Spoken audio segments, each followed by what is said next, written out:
हाय viewers, अस्सलाम वालेकुम। आज हमारा टॉपिक है दुनिया के जो कामयाब तरीन यूट्यूबर्स हैं उनमें तीन कौन सी मुश्तरक खसूसियात पाई जाती हैं कि जिनकी बेस पे वो यूट्यूब की दुनिया पे राज कर रहे होते हैं। बहुत ज़्यादा पॉपुलैरिटी भी होती है और बहुत ज़्यादा पैसा भी कमा रहे होते हैं। तो आइए देखते हैं उनके अंदर तीन मुश्तरक खसूसियात कौन सी पाई जाती हैं। नंबर 1, वो हमेशा कंटेंट जो है वो बड़ा प्लान्ड देते हैं, बड़ा सिलेक्टेड देते हैं और उसके रिलेटेड जितनी भी मालूमात होती हैं वो मैक्सिमम मालूमात देते हैं। उनका कंटेंट जो होता है बड़ा मोटिवेशनल और अट्रैक्टिव होता है। याद रखें, वो जब डाटा कलेक्शन करते हैं तो वो हर लिहाज से मालूमात लेते हैं, चाहे वो दोस्तों से मिले, चाहे वो किताबों से मिले, लाइब्रेरी से मिले, नेट से मिले। वो हर तरह से उसकी डाटा कलेक्शन जो है वो उसको यकीनी बनाते हैं। उसके बाद वो उस डाटा कलेक्शन जो है, डाटा होता है, कलेक्टेड डाटा जो होता है उसको प्रायोरिटाइज कर लेते हैं। कौन सी बात कहाँ पे आनी चाहिए, कौन सी शुरू में, कौन सी सेंटर में, कौन सी एंड पे होनी चाहिए, कौन सी बात होनी चाहिए और कौन सी नहीं होनी चाहिए, वो एक बड़ा ही अच्छा स्क्रिप्ट तैयार कर लेते हैं।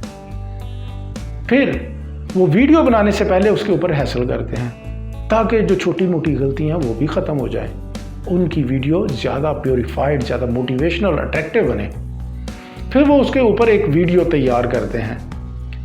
वीडियो तैयार करने के बाद ये याद रखें, उनके अंदर जो दूसरी खसूसियत पाई जाती है वो दो तरह की सेटिंग करते हैं। एक अपने चैनल के ऊपर और नंबर 2 जो एक ही दफ़ा करनी पड़ती है। नंबर 2 वो अपनी जो YouTube स्टूडियो के अंदर सेटिंग्स होती हैं वीडियो के बारे में, उनके ऊपर सेटिंग करते हैं। फॉर एग्जांपल YouTube स्टूडियो के अंदर कौन सी सेटिंग करते हैं वीडियो के ऊपर कि वो उसका थंबनेल और टाइटल जो होता है उनकी तरफ बड़ी तवज्जो देते हैं। वो बड़े सेलेक्टेड बनाते हैं, खूबसूरत बनाते हैं ताकि ज़्यादा से ज़्यादा जो है वो नए सब्सक्राइबर्स की, नए व्यूज़ की जो है तवज्जो ले सकें। इसी तरह उसमें टैग्स देते हैं, हैश टैग्स देते हैं, क्योंकि ये चीज़ें जो होती हैं याद रखें ज़्यादा से ज़्यादा मोटिवेशन पैदा करने के लिए होती हैं। और जब वो YouTube का जो ऑटो सिस्टम होता है, इन चीज़ों में जब हम अच्छी सेटिंग देते हैं YouTube स्टूडियो के अंदर, तो वो फौरी तौर पे उसको पिक करके मैक्सिमम लोगों के आगे उस वीडियो को डालता है और ज़्यादा से ज़्यादा उसको लोग देखते हैं। याद रखें, लोग तो तभी देखेंगे ना जब उनके सामने वो वीडियो जाएगी। अगर वो वीडियो जाएगी नहीं उनके पास सामने तो वो उसको कैसे देख सकेंगे। इसलिए YouTube स्टूडियो के अंदर जो सेटिंग है वीडियो के रिलेटेड, उसको वो अच्छी तरह से सरंजाम देते हैं। इसी तरह YouTube स्टूडियो के अंदर सेटिंग के हवाले से वो कार्ड्स लगाते हैं, एंड स्क्रीन लगाते हैं।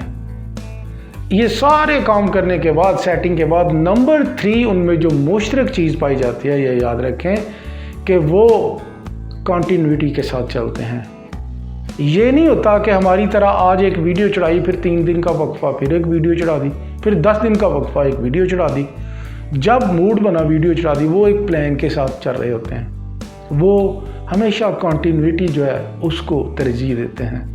उनको पता होता है उनके जो व्यूअर्स हैं, उनके जो सब्सक्राइबर्स हैं, उनकी वीडियो का वेट कर रहे होंगे। और ज़्यादातर ऐसे सब्सक्राइबर्स, व्यूअर्स जो होते हैं इस तरह के कामयाब तरीन यूट्यूबर्स के, वो वाकई उनके शेड्यूल के बारे में आगाह होते हैं कि उनकी वीडियो आने वाली है, इस रिलेटेड आने वाली है, वो सारा कुछ जान रहे होते हैं। इस तरह नंबर 3 उनकी जो कंटिन्यूटी होती है उसमें कभी भी वो तातल नहीं आने देते, कभी भी उसमें ब्रेक नहीं आने देते। वो अपने एक शेड्यूल के मुताबिक वीडियोस को अपलोड कर रहे होते हैं। याद रखें, इन 3 मुश्तरक जो चीज़ें हैं, खसूसियात हैं, अगर हम इनकी तरफ तवज्जो दें तो इसमें ज़रा बराबर शक नहीं, हमारी वीडियो बहुत ज़्यादा प्रमोट करेगी, हमारा चैनल बहुत ज़्यादा ग्रो करेगा, हमारी वीडियोस वायरल होंगी। इजाज़त दीजिए, इंशाल्लाह नई वीडियो के साथ फिर मुलाकात होगी। अल्लाह हाफिज़।